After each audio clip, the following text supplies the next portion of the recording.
Welcome to ECC Online Service. Apa kabar? Kami harap kalian selalu dalam keadaan yang terbaik dan selalu excited untuk ibadah, terutama ibadah hari ini ya. Nah, sebelum ibadahnya mulai, kami mau merimain kalian untuk ajakin lagi teman-teman homeschool kalian ataupun teman-teman kalian yang belum pernah ikutan online service sebelumnya untuk segera join link ibadahnya ya. Kita sebentar lagi mau mulai. Dan sebelumnya, kita mau baca sama-sama ayat dari Mazmur 9 ayat 9 versi ERV. Aku bacain ya. Many people are suffering, crushed by the weight of their troubles. But the Lord is a refuge for them, a safe place they can run to. Bridge, apapun yang sedang kita hadapi hari ini, perasaan apapun yang sedang kita punya hari ini, please make sure kita datang ke Tuhan sebagai satu-satunya tempat kita berlari. Karena dari ayat tadi kita bisa belajar bahwa Tuhan satu-satunya tempat kita bisa merasa aman, bisa dikuatkan lagi dan dimampukan lagi untuk menghadapi ini semua. So Bridge, we encourage you to give your best and surrender it all to God and let God be God. Amin. Amin. Let's pray. Bapak mengucap syukur Tuhan untuk waktu yang luar biasa ini. Sebentar kami akan memulai ibadah yang luar biasa ini. Tuhan yang berkati, Tuhan yang tutup bungkus ibadah ini dari awal, pertengahan, hingga akhir. Terima kasih Tuhan, di dalam nama Tuhan Yesus kami berdoa. Amin. Enjoy the service.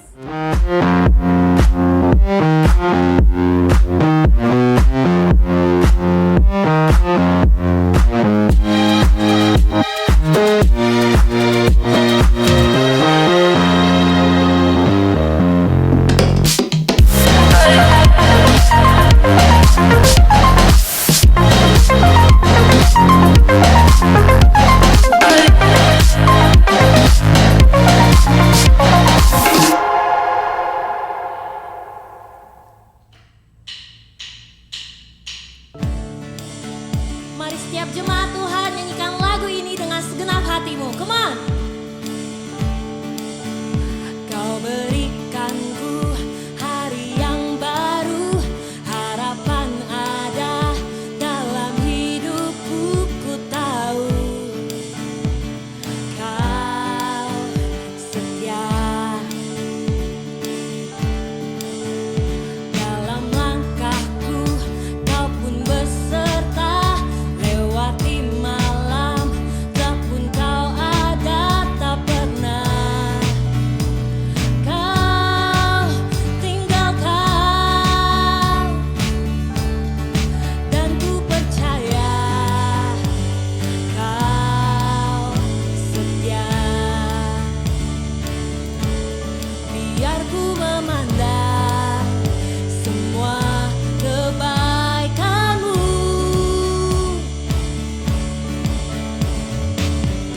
Kau yang puaskan hasrat hatiku, semua yang mustahil Kau jadikan baru.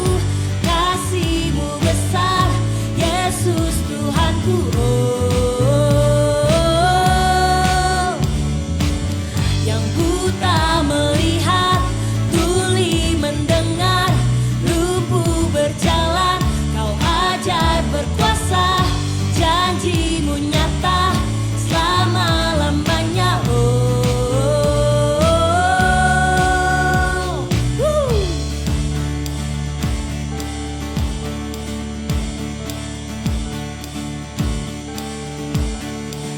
Dalam langkahku Kau pun beserta, lewati malam, Kau pun Kau ada, tak pernah Kau tinggalkan. Kami percaya Tuhan, dan ku percaya Kau setia.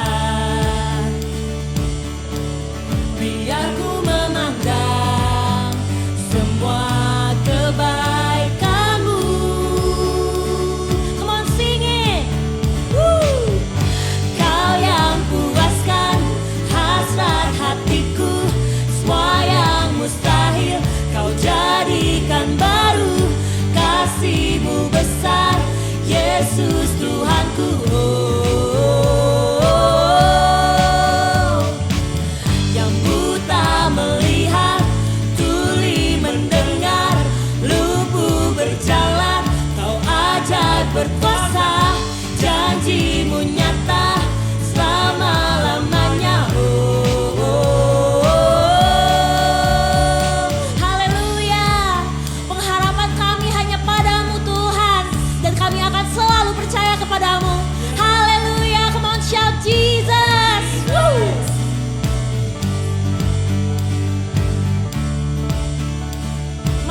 nyata buat setiap kami.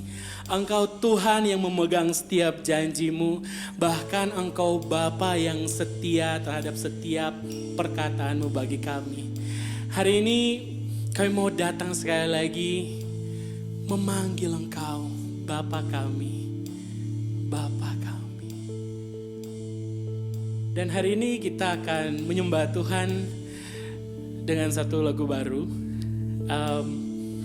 Percaya lagu ini akan membawa kita mengenal siapa Bapa kita sekali lagi dan siapa kita sebagai anak-anaknya. And the song goes like this. Ku panggil kau Bapa, ku milikmu selamanya. Walau ku tak sempurna, tak pernah kau tinggalkan. Ku panggil kau Bapa, ku milikmu selamanya. Walau ku tak sempurna, tak pernah kau tinggalkan. Oh,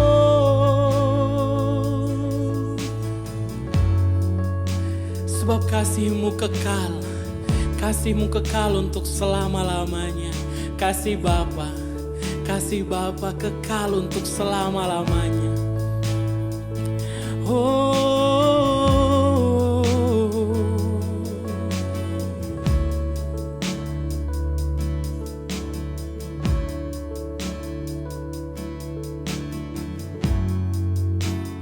Kau ampuni semua dosaku. Kau layakkanku lebih dari yang ku tahu. Kau menunggu,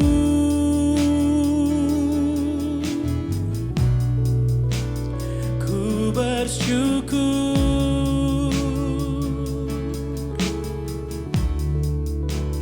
Kau Allahku, ku panggil kau Bapa, ku milikmu selamanya. Walau ku tak sempurna, tak pernah kau tinggalkan. Yeah, yeah. Katakan kau ampuni. Kau ampuni semua dosaku. Kau layakkanku, kau layakkanku lebih dari yang ku tahu.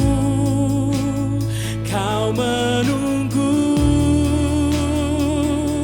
kami bersyukur Tuhan. Ku bersyukur, kau Allahku, kau Allahku. Ku panggil kau Bapa,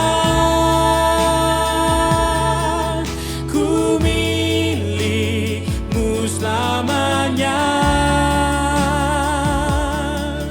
Walau ku tak sempurna,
Kemana ku berlari, kemana ku sembunyi kasih-Mu. Temukan ku, Kau cukup bagiku. Kemana ku berlari, kemana ku sembunyi kasih-Mu. Temukan ku, Kau cukup bagiku. Kemana ku berlari, kemana ku sembunyi kasih-Mu.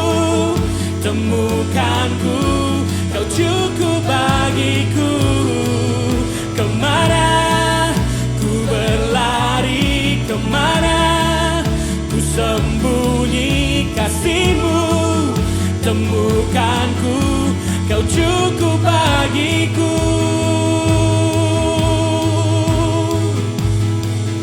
Ku panggil Kau Bapa, ku milik-Mu selamanya. Walau ku tak sempurna, tak pernah Kau tinggalkan. Mari sekali lagi memanggil Bapa kita. Ku panggil Kau Bapa, Bapa, ku milik-Mu selamanya.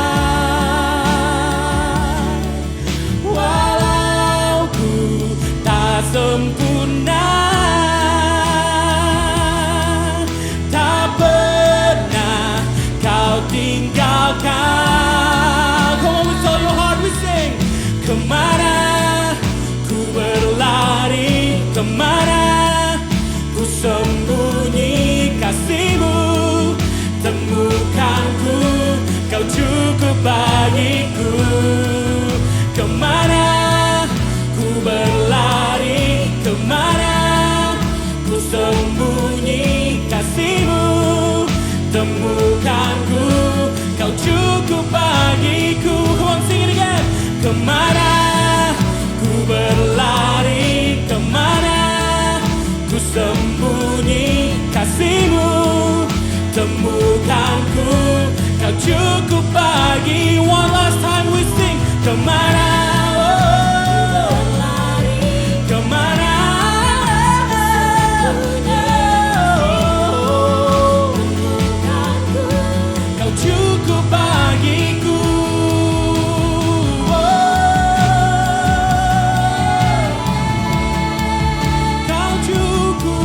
Kau cukup bagiku. Kasih-Mu cukup bagiku. Oh, Bapa, Bapa, Kau cukup bagiku. Bapa, Bapa, ku panggil Bapa. Oh, oh, yeah.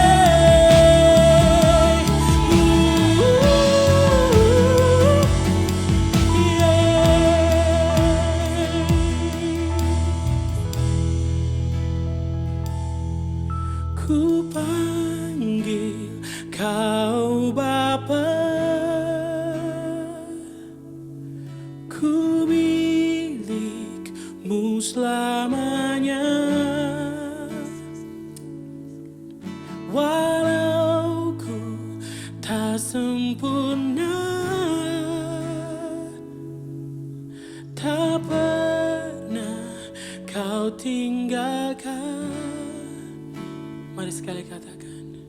Ku panggil Kau Bapa, ku milik-Mu selamanya.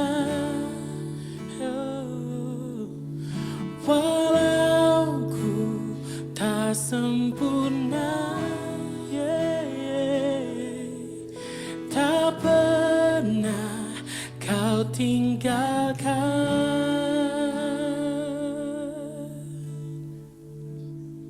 Engkau bersama kami. Engkau Bapa yang selalu ada buat kami. Kasih-Mu setia.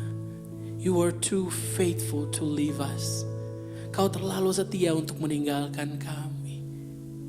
Hari ini kami mau berlari sekali lagi kepada Bapa. Kami mau berlari sekali lagi, mempercayakan hidup kami sekali lagi kepada sumber, kepada Engkau Bapa. Biar sekali lagi ada pertemuan ilahi antara setiap anak-anak Tuhan dengan Bapanya.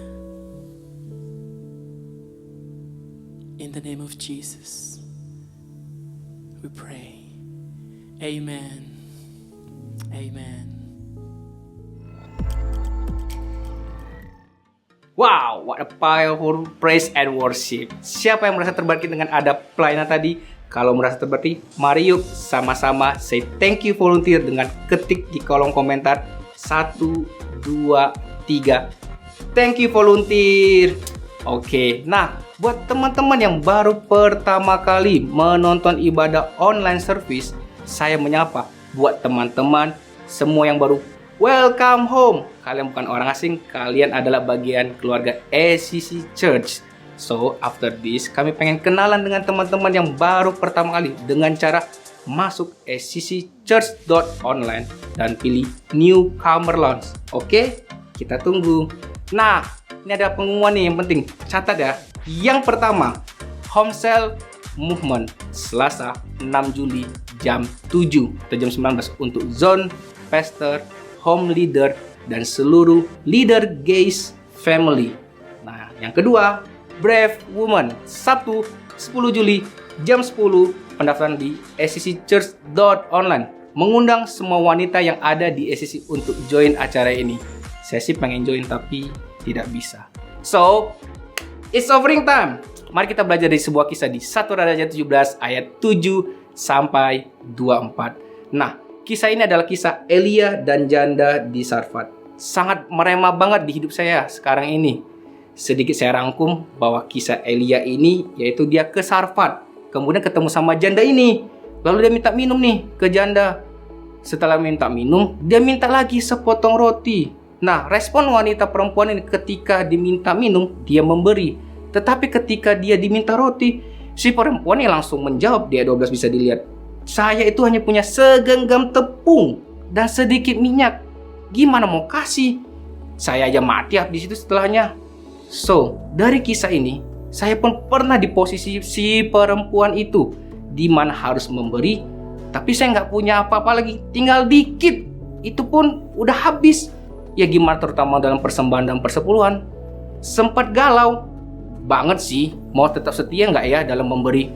Kalau saya pikir uang saya habis, nanti saya makan apa lagi dong? Mau bayar uang sekolah atau mau buat yang lain, udah nggak ada lagi.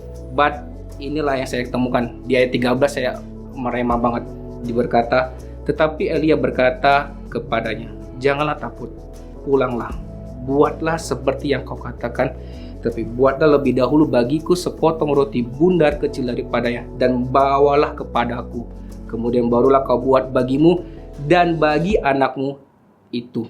Digarisbawain, jangan takut. Di ayat 13 ini berkata, jangan takut. Nah, nextnya apa? Di ayat 14-nya itu lagi. Dapat kita lihat, firman Tuhan, Allah Israel. Tepung dalam tempatnya itu tidak akan habis. Dan minyak dalam buli-buli itu pun tidak akan berkurang sampai pada waktu Tuhan memberi hujan ke atas muka bumi. So, bisa digarisbawahin, ada kata tidak akan habis dan tidak akan berkurang. Dari ayat ini kita bisa melihat bahwa amazing ya, si perempuan ini bahwa dia tuh tahu dia mau mati, tapi dia tetap memberikan apa yang dia punya. Dia berkekurangan makanan, tapi sekarang dia mendapat kelimpahan. So, bagaimana The Bridge? Kalian masih ragu nggak memberikan untuk Tuhan hari ini? Kalian mau percaya atau kalian responnya seperti si janda Sarfat ini? Atau ya kabur aja? Itu pilihan kalian. So, it's your choice. Oke, sedikit testimoni aja. Saya ini orang yang kalian tahu awalnya ragu banget. Bapak Roni saya tahu tuh, saya paling ragu dan memberi persembahan. Tapi sekarang saya setia dan percaya memberi persepuluhan dan persembahan itu pasti ada hasilnya. Ketika saya setia dan percaya dalam pemberian saya ini, kalian tahu nggak? Waktu di tahun 2020, saya tuh bisa lulus di S2 saya. Saya dapat gelar yaitu gelar MT. Nggak sampai itu. Di 2021, Tuhan tuh memberikan berkat baru lagi di hidup saya, yaitu saya tuh dapat gelar kehormatan, yaitu gelar insinyur.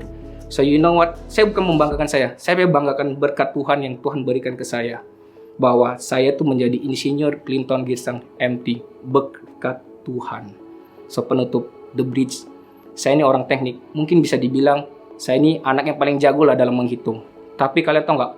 Hitungan rumus dalam memberi mungkin 1 tambah 1 tuh bisa dibilang berapa? Yaitu 2. Tapi di dalam rumusnya Clinton Girsang, percayalah, memberi itu 1 ditambah 1 unlimited. You know what? Ada variabel X, yaitu 1 ditambah X sama dengan unlimited. X it mean apa? God blessing. Yang dimana tiap-tiap orang berbeda. Saya imanin ini, saya percaya karena saya alamin secara langsung. So The Bridge, kalian mau nggak memberi? Tetap setia. Let's we pray. Yes God, thank you Tuhan buat hari ini Tuhan. Kami belajar satu hal dari seorang janda ini Tuhan. Kami percaya bahwa kami mau merespon, kita memberi, even kami tetap dalam berkekurangan. Tapi kami percaya berkat Tuhan itu nyata, berkat Tuhan itu benar-benar kami percayain Tuhan. So Tuhan, kami siap memberi di dalam nama Tuhan Yesus. Kami sudah bersyukur, haleluya, amin. Selama memberi, kalian bisa lihat di nomor rekening yang ada di layar kalian ini, atau kalian juga bisa lihat melalui scan QR code melalui GoPay, OVO, dan lainnya. Selamat memberi. Nah, oke, ini yang kita tunggu-tunggu. Habis ini ada pembicara yang luar biasa. Dia orang yang keren, mantap jiwa lah pokoknya. Mari kita sambut our brother William Oi. Yeay!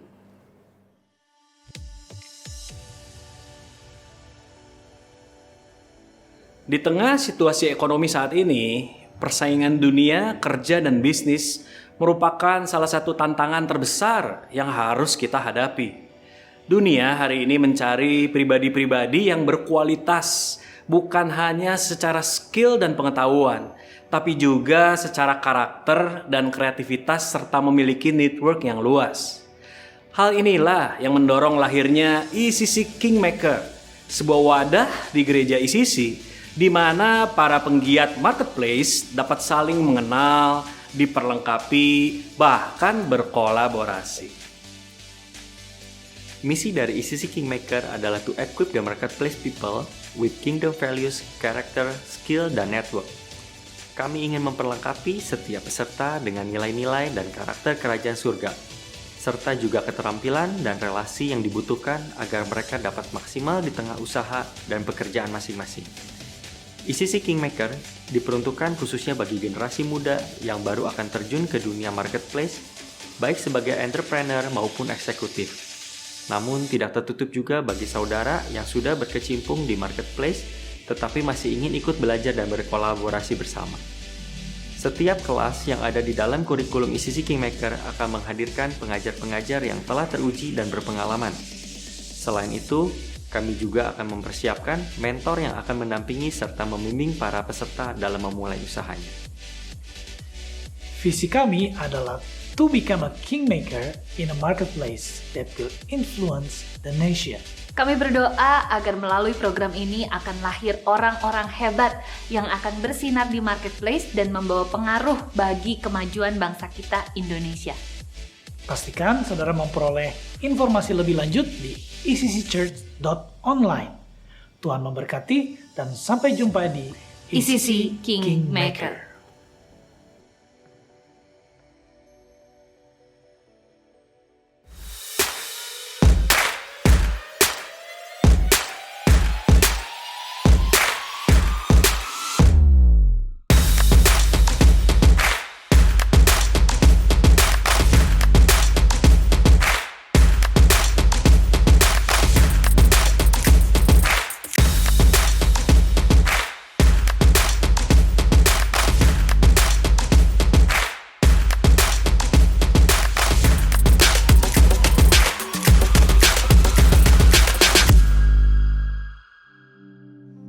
Halo Brits, how are you? Senang banget hari ini bisa ketemu sama kalian. Seneng gak sama servisnya? Seneng lah. New location, new concept. Hope you feel refreshed ya. Well, bulan ini kita lagi bahas hal-hal yang ada hubungannya sama konflik dalam diri kita, yang buat kita pengen bilang, get out from my head. Yap, percis kayak series bulan ini yang bilang, get out from my head. Kayak apa sih kok? Misalnya, pernah gak teman-teman buat sesuatu yang kalian tahu sebenarnya itu salah, tapi you just make an excuse atau alasan biar kamu gak ngerasa salah-salah amat sih kok. Beberapa contoh, kamu tahu sebenarnya besok kamu ujian dan kamu harus belajar, tapi kan tadi PR-nya banyak kok, jadi capek gak usah belajar, kan bikin PR sama aja kayak belajar. Pernah? Atau pernah gak izin pergi tugas kelompok tapi ternyata tugasnya udah beres dan ternyata akhirnya jadi main-main doang sama teman-teman, tapi nggak ngomong-ngomong ke orang tua. Atau kamu seharusnya sekolah on cam dan ternyata kamu cuma pasang foto atau pasang video biar kelihatan ada di kamera, tapi kan sama-sama dengerin kok. Sih, pernah? Kalau kalian pernah, kita pernah ada di situasi yang kita nggak suka dan kita pakai alasan apapun biar kita bisa keluar dari situasi itu. Kita lahir dengan insting untuk bertahan hidup, dan salah satunya dengan membuat alasan. That's why we can always find a good reason for bad behavior. Kita selalu punya alasan yang baik buat hal-hal yang buruk. Tapi saya jadi bertanya-tanya, Tuhan Yesus pernah gak ya di situasi ini? Situasi yang memungkinkan atau bahkan mungkin wajar kalau dia bikin excuse, sesuatu yang mungkin dia boleh bikin alasan untuk melakukannya. Ternyata ada. Kita bisa baca di Matius 4 ayat 1 sampai 11. Ini cerita di mana Tuhan Yesus mengasingkan diri selama 40 hari dan 40 malam di padang gurun. Buat apa? Buat berpuasa dan berdoa. Yang perlu kita ingat, Yesus itu berpuasa dan berdoa di padang gurun. Kita yang di kota besar, dengan segala hal yang kita punya aja, puasa berat banget ya. Apalagi Yesus yang 40 hari, 40 malam di padang gurun. Tentu ini bukan situasi yang menyenangkan. Kita baca beberapa ayatnya dari Matius 4 ayat 2 sampai 4. Dibilang kayak gini, Matius 4 ayat 2 sampai 4. Dan setelah berpuasa 40 hari dan 40 malam, akhirnya laparlah Yesus. Ayat 3, lalu datanglah si pencoba itu dan berkata kepadanya, jika engkau anak Allah, perintahkanlah supaya batu-batu ini menjadi roti. Ayat keempat, tetapi Yesus menjawab, ada tertulis, manusia hidup bukan dari roti saja, tetapi dari setiap firman yang keluar dari mulut Allah. Amin. Amin. Hal yang pertama yang dipakai iblis untuk mencobai Yesus apa? Adalah Yesus dicobai dengan roti. Anyway, nggak ada yang salah dengan roti. Terakhir saya makan roti masih enak, oke? Saya suka makan roti dan nggak ada yang salah sama roti sekali lagi. Tapi kita harus lihat konteksnya. Kan hari itu sebenarnya Tuhan Yesus lagi lapar, benar gak sih? Dan gak ada salahnya untuk ubah batu jadi roti. Tapi di kesempatan kali ini kita harus lihat konteksnya. Kenapa sih iblis minta Tuhan Yesus mengubah batu jadi roti? Roti menggambarkan basic needs atau menggambarkan kebutuhan pada zaman itu. Dan dengan kata lain, iblis lagi mencobai Tuhan Yesus untuk mempercayai bahwa Tuhan itu nggak akan memenuhi kebutuhan Tuhan Yesus hari itu untuk tetap hidup. Buat beberapa dari kita, ini keadaan yang sedang kita alami. Kita sedang menghadapi kondisi yang membuat kita bertanya-tanya soal penyediaan Tuhan dalam hidup kita. Saya nggak tahu apa yang terjadi sama teman-teman semua. Mungkin ada orang tua teman-teman yang kehilangan pekerjaannya, atau bisnisnya goyang, atau bahkan bangkrut. Atau orang tua teman-teman sakit, atau bahkan meninggal. Atau bahkan mungkin teman-teman yang hari ini lagi kehilangan pekerjaan, atau kehilangan kesehatan. Teman-teman lagi sakit. Dan teman-teman mungkin struggle banget untuk melihat hal-hal ini dan membuat kita bertanya, apa benar Tuhan peduli sama kehidupan saya? Yang kedua, Yesus dicobai sebagai raja. Ini ada di Matius 4 ayat 5 sampai 10. Matius 4 ayat 5 sampai 10 dibilang gini, Kemudian iblis membawanya ke kota suci dan menempatkan dia di bubungan bait Allah. Ayat 4, lalu berkatalah kepadanya, jika engkau anak Allah, jatuhkanlah dirimu ke bawah. Sebab ada tertulis mengenai engkau, ia akan memerintahkan malaikat-malaikatnya untuk mereka menantang engkau di tangannya, supaya kakimu jangan terentuk batu. Ayat ke-7, Yesus berkata kepadanya, ada pula tertulis, jangan engkau mencobai Tuhan Allahmu. Lalu di ayat 8, dan iblis membawanya pula ke atas gunung yang sangat tinggi dan memperlihatkan kepadanya semua kerajaan dengan megahnya. Dan berkata kepadanya, semua itu akan kuberikan kepadamu jika engkau sujud menyembah aku. Ayat 10, penting. Maka berkatalah Yesus kepadanya, enyalah iblis, sebab ada tertulis, engkau harus menyembah Tuhan Allahmu dan hanya Dia sajalah, kepada Dia sajalah engkau berbakti. Berikutnya, Yesus dicobai dengan kekuatan atau kekuasaan yang iblis perlihatkan kepada dia. Dan sama kayak roti tadi, nothing wrong with powers. Di tangan orang yang salah, mungkin kekuasaan bisa berbahaya, bahkan mungkin menyakiti orang lain. Tetapi kekuatan atau kekuasaan itu bukan hal yang buruk.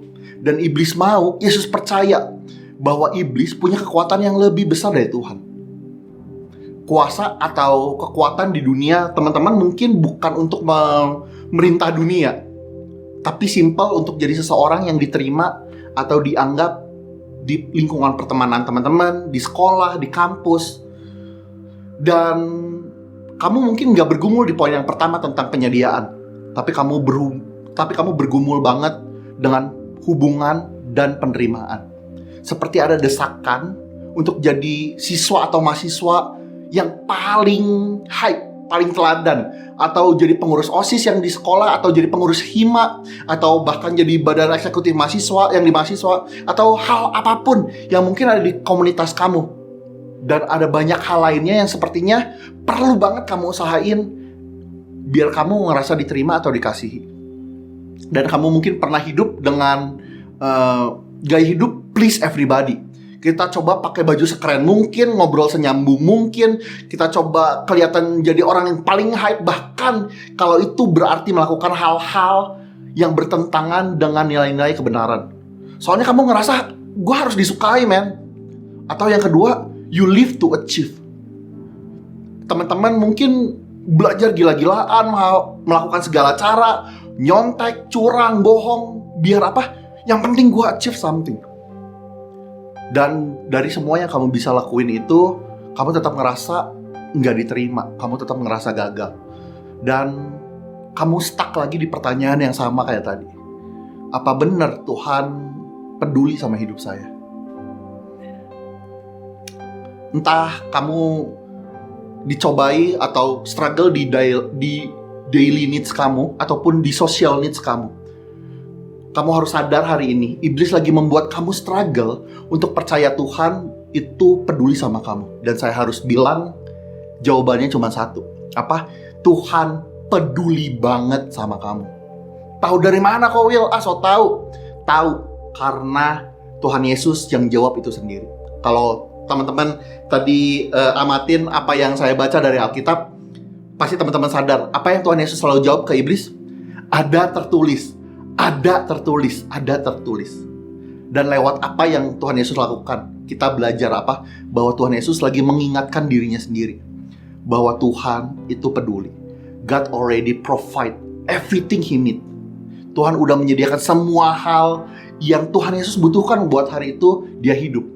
Hal itu juga berlaku buat teman-teman dan saya. Kita perlu mengingat apa yang firman Tuhan katakan buat hidup kita.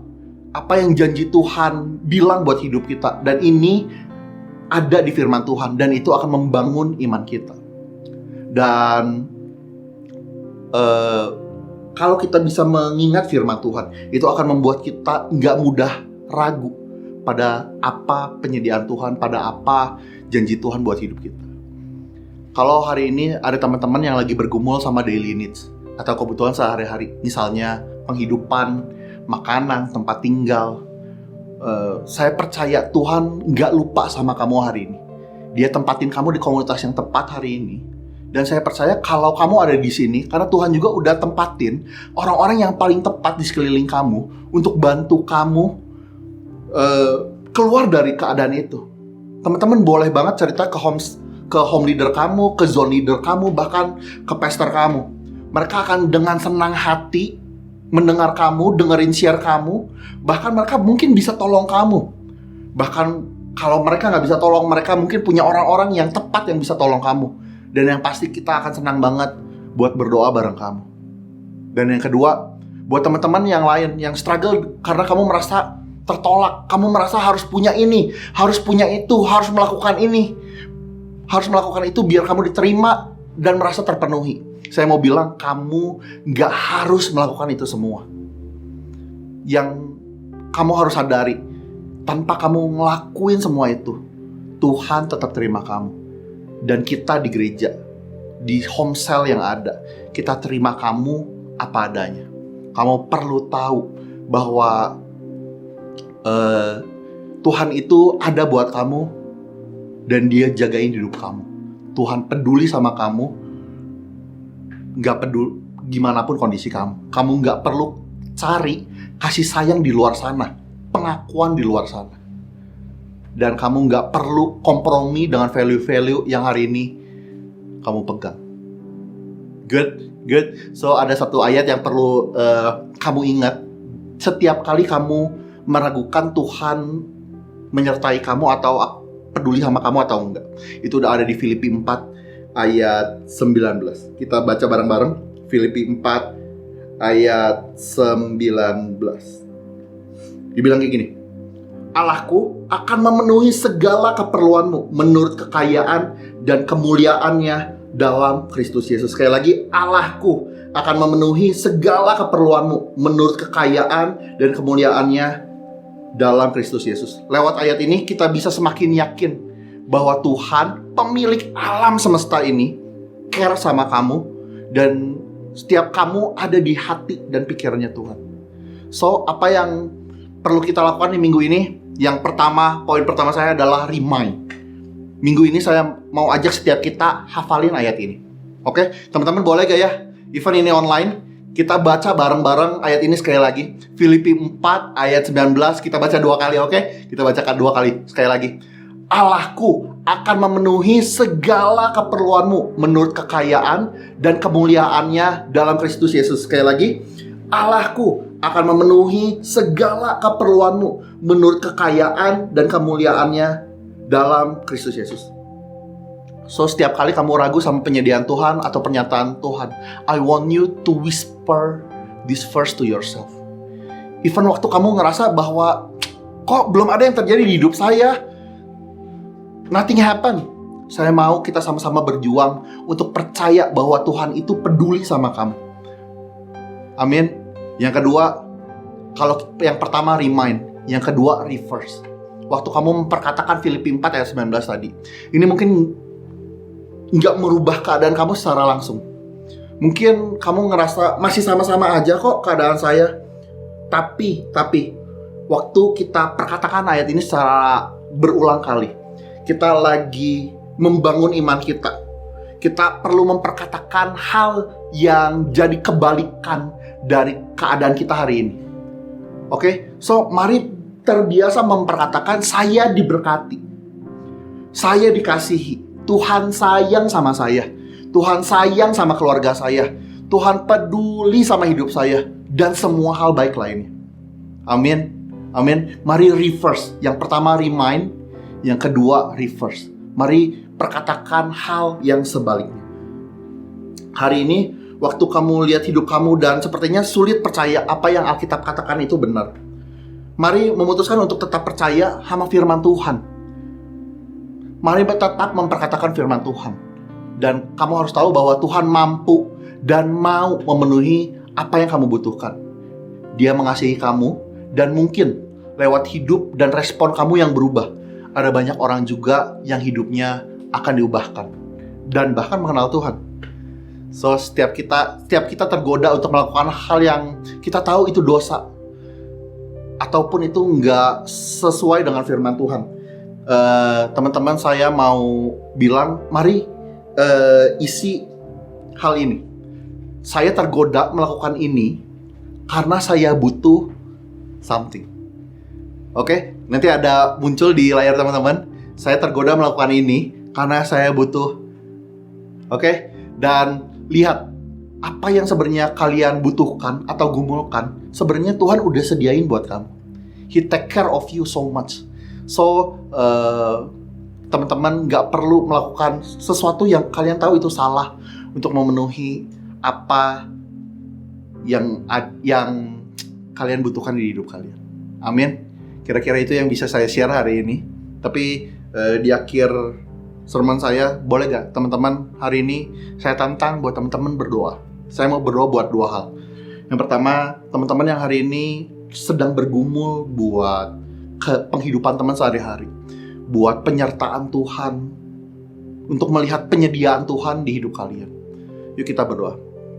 Mari perkatakan hal yang baik, bahwa Tuhan menyediakan, bahwa Tuhan ada buat kamu, bahwa Tuhan akan bela kebutuhan kamu, bahwa Tuhan akan bela apa yang kamu gumulkan hari ini. Yes, tetap perkatakan hal yang baik, bahwa Tuhan adalah Tuhan yang penyedia. Tuhan adalah bukan Tuhan yang membiarkan anaknya kekurangan, tapi Dia akan kasih kamu hidup yang berkelimpahan. Amin. Yang kedua, saya mau berdoa buat teman-teman yang hari ini merasa tertolak. Teman-teman yang hari ini ngerasa gak dikasihi. Teman-teman yang hari ini bahkan mungkin ngerasa gak ada yang terima saya. Teman-teman harus tahu bahwa Dia bukan cuma peduli sama hal-hal yang sifatnya fisik. Tuhan lagi terima kamu apa adanya. He loves you, He accept you no matter what. So hari ini teman-teman harus tahu bahwa teman-teman dikasihi. Tuhan, hari ini hamba berdoa biar benar setiap orang bertemu dengan needs-nya. No matter is it basic needs or social needs. Kami berdoa biar benar Tuhan jadi hadir, jadi orang-orang yang jadi pribadi yang menyediakan. Mereka bisa percaya bahwa Tuhan memenuhi hidupnya. Tuhan yang menjagai hidupnya. Tuhan yang membantu kelangsungan hidupnya. Berdoa buat berkat Tuhan atas mereka. Berdoa juga buat teman-teman yang hari ini needs-nya adalah diterima atau dikasihi. Biar hari ini, di service ini, teman-teman boleh ngerasain kasih Tuhan hadir, menjamah setiap hati dan pikiran teman-teman. So teman-teman gak perlu kasih hal-hal yang buruk atau mencari hal-hal yang gak sesuai dengan firman Tuhan di luar sana. Berdoa biar ada kekudusan, penjagaan Tuhan atas hidup kalian. Thank you Lord. In Jesus name we pray.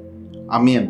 So boleh teman-teman angkat kedua tangannya. Kita akan terima berkat Tuhan. Hari ini Tuhan berdoa biar setiap orang yang mendengarkan firman hari ini, Tuhan buka perspektifnya, Tuhan buka hatinya, biar mereka bisa melihat Tuhan adalah Tuhan yang penyedia, Tuhan yang memberkati, Tuhan yang menyediakan, bahkan Tuhan yang mengasihi dan menerima mereka. Terima berkat Tuhan, biar penyertaan Tuhan, penyertaan Roh Kudus ada atas kalian, biar semua hal yang kalian buat berhasil. Diberkatilah kalian dalam nama Yesus. Dan setiap orang yang sudah berdoa boleh katakan amin. Amin, amin, amin. Thank you for today guys. Happy Saturday Bridge, thank you udah join ibadah kita hari ini. Saya berdoa, kami semua berdoa biar kamu yang ikut boleh mendapatkan sesuatu yang baru yang boleh kamu bawa di kehidupan kamu. Ini jadi benih yang boleh bertumbuh dan berbuah, dan buahnya boleh dinikmati kamu dan banyak orang.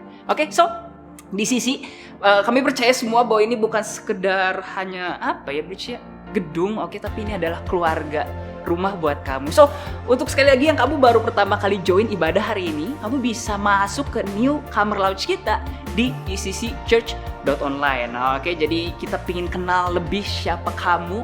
So, segera akses ya. Jadi kita punya home cell, komunitas cell untuk kamu sesuai dengan lokasi kamu, usia kamu atau kebutuhan kamu. Kamu bisa isi semua di sana dan kita akan segera ketemu di Komsel. Nah, ini juga kita juga punya banyak komunitas. Oke, kita punya komunitas sepeda bersama Pastor Nala, kita punya jalan sehat sama Pastor Victor, masih ada futsal, ada badminton, itu apa? Basket, oke, dan masih banyak lagi. So, please join komunitas kita ya. Dan I think itu aja untuk pengumuman hari ini. So, stay healthy, keep connecting, and see you next week.